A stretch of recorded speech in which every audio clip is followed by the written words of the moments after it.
I will not make any deals with you. I've resigned. I will not be pushed, filed, stamped, indexed, briefed, debriefed, or numbered. My life is my own.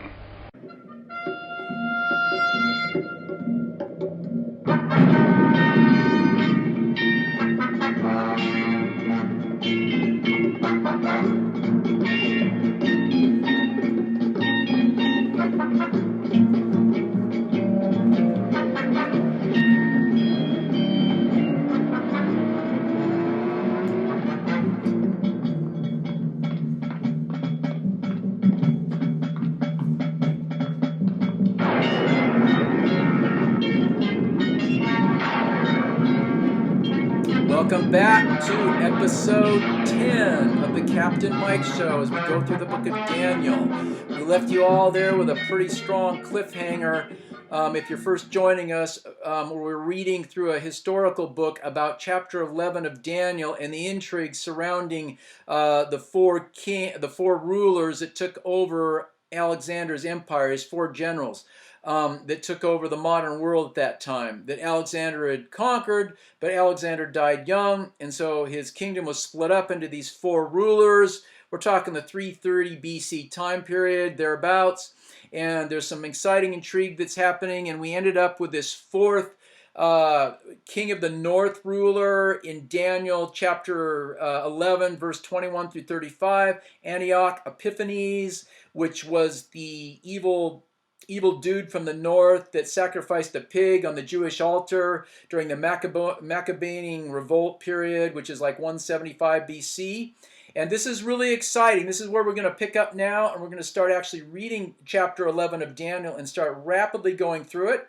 And I'm going to put my own input into that as we go and put this history book aside. But I want to just end a little bit with this history book, continuing to read about this last fourth king of the north, Antioch Epiphanes. And so we're just going to read in verses 21 through 35 of Daniel 11, a comparatively insignificant ruler of Syria, known as Antiochus Epiphanes, next appears. The importance of this man to Daniel and to God was his persecution of the Jewish people during the period of his reign, 175 to 164 BC. In comparison to the earlier rulers of the modern or the northern kingdom, he was described by Daniel as a contemptible person who has not been given honor or royalty. He secured the throne by a series of intrigues and murders of other possible candidates, as Daniel described. He will invade the kingdom when its people feel secure, and he will seize it through intrigue, verse 21 of Daniel 11. The path by which he came to the throne is rather complicated. There were several possible legitimate rulers at the death of his predecessor. And I'll just stop there. So this guy's not a very nice guy. This guy's very conniving, obviously heavily influenced demonically, and he got the kingdom by intrigue, and it's just a pretty intense and a very strange way that he got power. But now, let's put the history book aside, and let's start chapter 11. And this is going to be really cool, because chapter 11 of Daniel is just amazing. And in this, we're going to learn a lot of stuff about Bible prophecy and how human nature works. And so it's going to be fun.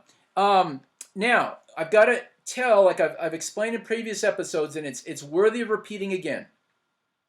If you're going to understand Bible prophecy, especially the Old Testament prophets that spoke about future events, you have to understand how this kind of works in their prophecy. These Old Testament prophets like Daniel, Jeremiah, Isaiah, probably the one that does it the most, Ezekiel. Now, they were modern prophets. They were part of the king's court, prophets to the king. They would give him guidance, give him direction for the time and period they lived in. They would appear before their courts and thrones, and if they were supposed to go to war. If a king decided he thought it might be a good idea for him to go to war, well, let's go ask one of the legitimate prophets of the Lord if God thinks this is a good idea. And so these prophets like Isaiah, or not so much Jeremiah, but Isaiah and Ezekiel and others, Amos, sorry, he was kind of a judgment prophet, not a good example. But Nathan is an example of that.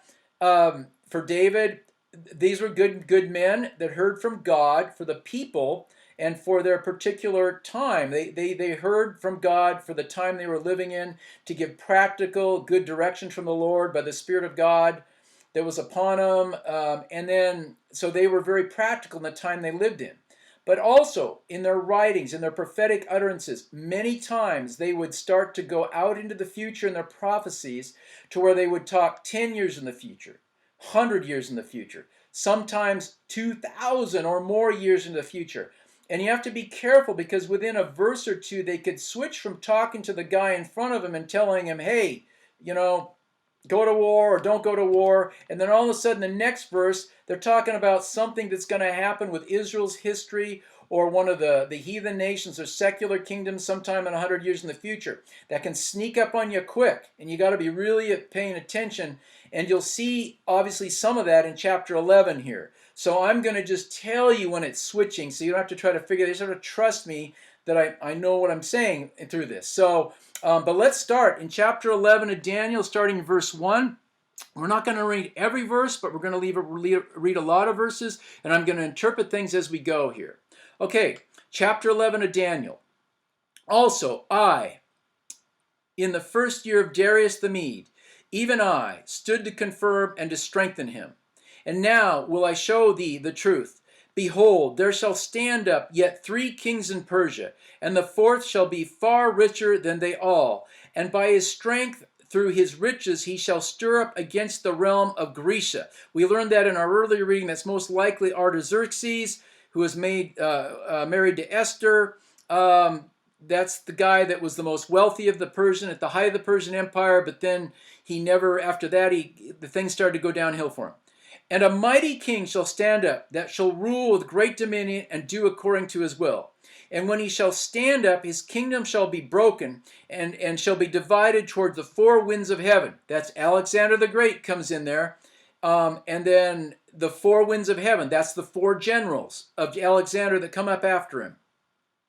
And not to his posterity, because he didn't have any descendants, nor according to his dominion which he ruled. For his kingdom shall be plucked up even for others besides those. And just so you know, I am reading out of the Old King James if you want to follow exactly how I'm reading it, okay? And the king of the south shall be strong. And remember that this is all now going to be about the king of the south and the king of the north struggle. And I'm warning you, hang on, because it can be an amazing science fiction journey when he starts to flip between now and the future, okay? And I'll do my best to interpret when that happens. And the king of the south shall be strong, and one of his princes, and he shall be strong above him, and have dominion. His dominion shall be a great dominion. And in the end of years they shall join themselves together, for the king's daughter of the south shall come to the king of the north to make an agreement. But she shall not retain the power of arm. That's like Bernice. We talked about that earlier. But she shall be given up, and they that brought her, and he that begat her, and he that strengthened her in these times. We're in verse 7 now, of 11. But out of a branch of her root shall one stand up in his estate, which shall come with an army, and shall enter into the fortresses of the king of the north, and shall deal against them, and shall prevail. And he shall also carry captives into Egypt with their God. So this particular king of the south was fairly successful in this military campaign, and he's the victor. Now, I'm going to give you a heads up. As we get into this, as these kings of the south and kings of the north begin to battle with each other, Israel is caught in the middle of this. And it's just sad because Israel is getting kind of beat up, and there's a lot of intrigue that happens in Israel at this time where some of these Israelite peoples are used as spies for these different kings, and you'll see that as we get into it. Now, when it starts to switch, as we read in these verses ahead, to where we no longer see the king of the south victorious. Watch it. Watch it. When the king of the south is no longer victorious, pay attention. Because I believe there's types and shadows of how the Antichrist in the end time will operate and how he'll come to power. And we're going to really analyze that as we get there. Now, there's differences of opinions with scholars when this end-time kingdom or ruler that we haven't seen, it actually starts to kick in. Many of them think it's verse 36, which we're coming up to. I personally think it's a little before that, and I'll let you know that. I think it's like a soft slide into home base that God's just sneaky and transitioning you some characteristics of this end-time evil dude. And he's giving you a heads up of what to look for. So here we go. Now I'm back to verse 9. And I'm sorry, verse 8 of chapter 11 of Daniel.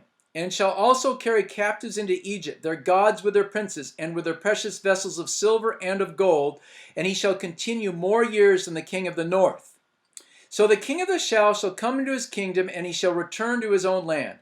But his son shall be stirred up, and shall assemble a multitude of great forces, and one shall certainly come, and overflow, and pass through. Then shall he return, and be stirred up even to his fortress. And the king of the south shall be moved with great cholera, anger, or with great forces, and shall come forth and fight with him, even with the king of the north. And he shall set forth a great multitude, but the multitude shall be given into his hand. And when he hath taken away the multitude, his heart shall be lifted up, and he shall cast down many 10,000s, but he shall not be strengthened by it. For the king of the north shall return. So far the king of the south is still doing okay. Okay. Verse 13. For the king of the north shall return, and shall set forth a multitude greater than the former, and shall certainly come after certain years with great army and much riches. And in those times there shall stand up against the king of the south also the robbers of thy people. Watch this. Also the robbers of thy people, that's the Jewish nation, shall exalt themselves to establish a vision, but they shall fall. So they kind of got mixed up with the wrong person and the wrong side, and it kind of hurt them. That's the Jewish people. And now I want to pause here for a second. Now these battles that are going on, remember, these aren't like 500 guys fighting with each other. This is like armies of 50, 60, 70, 80,000 people fighting against each other. This is major world history going on here. All the time, as we get further into it, the Roman Empire is starting to take over the Greece Empire because that's the other leg of Alexander. So some of the other generals, which we haven't talked about, and quite frankly, I don't even remember their names right now, they started building up that Roman Empire side. So out of Greece comes the Roman Empire. So they're going to start appearing here. Okay, in verse 15 of Daniel 11, so the king of the north shall come and cast a mount and take the most fenced cities, and the arms of the south shall not withstand. Neither is chosen people, neither shall there be any strength to withstand. But he that cometh against him shall do according to his own will, and none shall stand before him. And he shall stand in the glorious land, which by his hand shall be consumed. So again, Israel's caught in the middle. The Jews are caught in the middle of all this. He shall also set his faith to enter with the strength of the whole kingdom, and the upright ones with him. Thus shall he do, and he shall give him the daughter of women, corrupting, for she shall not stand on his side, neither be for him. After this she shall turn his face unto the isles, and shall take many, but a prince from his own behalf shall cause the reproach offered by him to cease. Without his own reproach he shall cause it to turn upon him. Then he shall turn his face towards the fort of his own land, but he shall stumble and fall and not be found. Okay? Then shall, now so just so you know, I believe that's where you'll find Cleopatra mixed in here with this alliance they try to make. And ultimately, that's where they get mixed up with the Roman Empire here, and that's where those losses we talked about in the historical book I just read start to occur. Okay. Now, this is where we get key to switching in. We've just had these battles go back and forth in the verses above, but now we're into verse is really, really important here. Because this is personally where I think things start to switch into the Antichrist or the beast kingdom very rapidly. But let's read on. Okay, verse 20. Then shall stand up in his place, that's the king of the north's place, just to be clear. Then shall stand up in his state a raiser of taxes, in whom the glory of the kingdom, but within a few days he shall be destroyed, neither in anger or battle. Remember, we learned that he was probably poisoned when we read the history book. and he's the one that had to pay tribute to the Roman Empire because he lost these battles above, okay, and didn't do well. And in his estate shall stand up a vile. Okay, now verse 21. So this guy dies. This raiser of taxes passes away.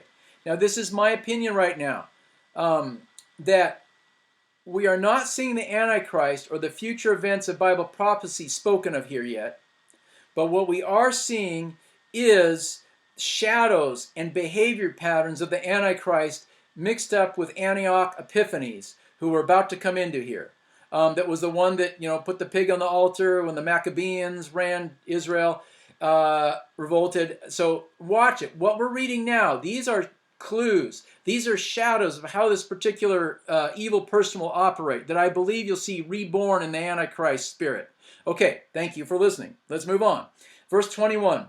And in his estate shall stand up a vile person to whom they shall not give the honor of the kingdom, but he shall come in peaceably and obtain the kingdom by flatteries. And I believe that's how the Antichrist will also come in to get kind of power of some of these 10 kingdoms that are part of the world government. That's how he's going to sneak in. Verse 22, and with the arms of a flood shall they be overflown from before him, and he shall be broken, yea, also the prince of the covenant. And that would probably be the high priest in Israel at that time, if you want to bring it into practical same time period. That's who that prince of the covenant is. And after the league made with him, he shall work deceitfully, for he shall come up and shall become strong with a small people. Wow, this actually really did happen back at that period. But remember how I told you, you've got to watch when there's a prophecy happening right at the same time, but also can mean way out in the future. If you read further in Bible prophecy, you'll realize this Antichrist begins very sneakily like this. Before he becomes a military leader in general, he actually sneaks in with intrigue.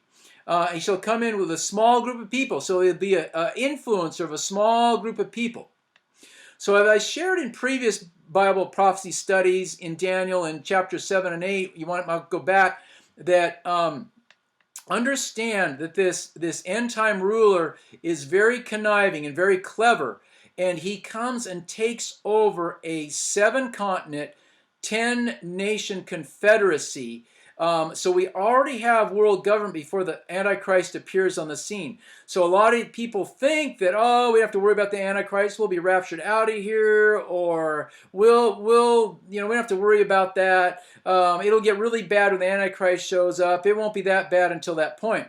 That's actually a false belief. Now, I'm not a believer in the pre-trib rapture. I think there's very concrete evidence that mid-trib or post-trib are the only real biblical scholarly ways to look at things. But that's a whole nother discussion. But what you've got to watch out for is that world government will be in place. The 7 continents will be split up into 10 global regions. That's talked about in 3 or 4 different places in the Bible, including in the book of Revelation.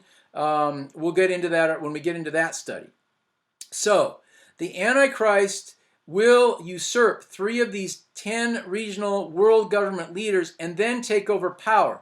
So imagine that. There might not be any United States. There might not be normal countries like we know it at that time. There may be there may be there may be geographic regions changed because world government is running the show.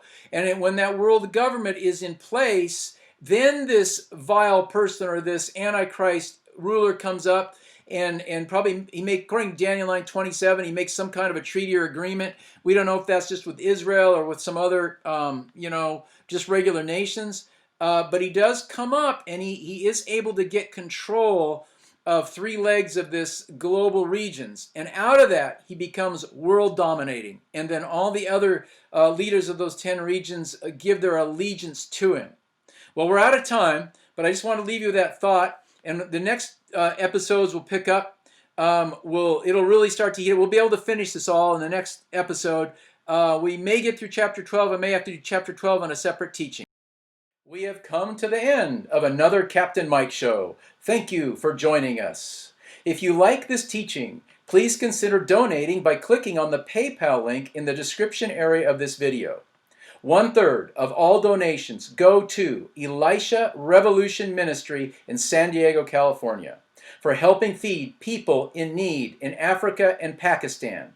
It's a very strong evangelistic and healing ministry that has been experiencing an ongoing 4-night-a-week revival for over 4 years now.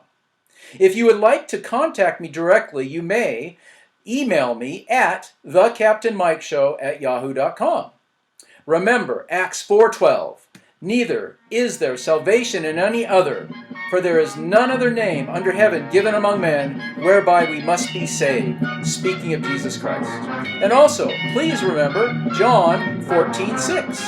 Jesus say unto him, I am the way, the truth, and the life.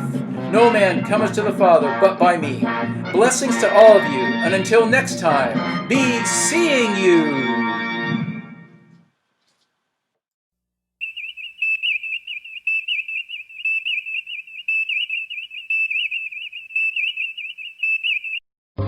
Be seeing you.